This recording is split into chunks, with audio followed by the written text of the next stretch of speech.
Hi everybody, welcome to Child Development 190. We are in week 7. We are also on chapter 7 in our text. This week we're going to focus in on issues facing today's children. Likely if you watch the news, you work with children and families, um, you read the newspaper and whatnot, you're seeing a lot of different issues, usually politically based, that can cause some concerns. So we're going to talk more this week about the concerns of parents, concerns of children, and then the children's need to feel safe. So kind of thinking back to week 5 when we started talking about theory, and again in week 6 when we talked about theory. Additionally, we talked about Maslow and the hierarchy of needs. So if you don't recall that right away, I would recommend that you do a little reflection, maybe do a quick Google search and just do a little refresh because that will support your work this week. Generational fears, what's normal, strategies, all those things are important elements related to kind of the fears of parents and children, or children and families, however you want to say it.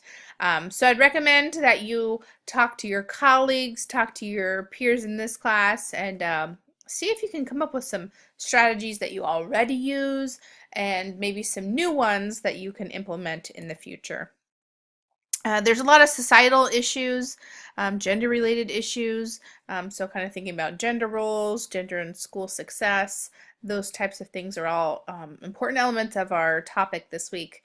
Again, kind of just thinking about the issues that we're seeing more and more in the news each day, and really how they impact children and how that ultimately impacts their success in school, their day-to-day, their stress, their self-esteem.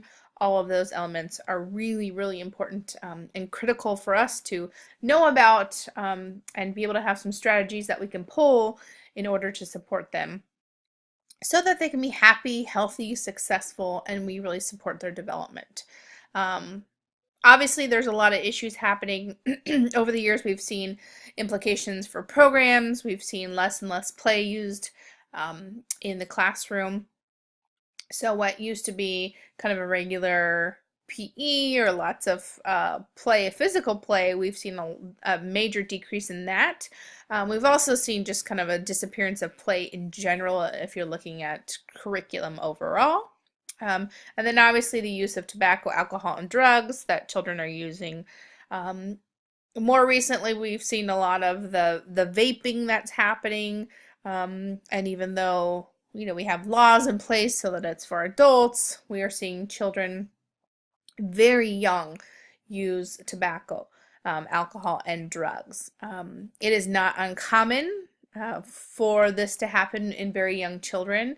I know sometimes we think this only happens, in high school or later in junior high, but definitely not the case. I've seen it myself in elementary schools where we have children who have brought alcohol on campus, drugs on campus, cigarettes, you name it. And I think more and more we're going to see kind of an increase of that, unfortunately. So being ready with different strategies that we can implement and knowing kind of the rules and guidelines of our school or center is really essential. So lots to talk about this week. I wanted just to kind of give you an overview of what we're working on and kind of just share my perspective or my opinion with you. So let's talk more in the discussion forums. We're going to have a great week together. As always, if you have any questions or you need any support at all, please don't hesitate to reach out to me. Thanks, everybody.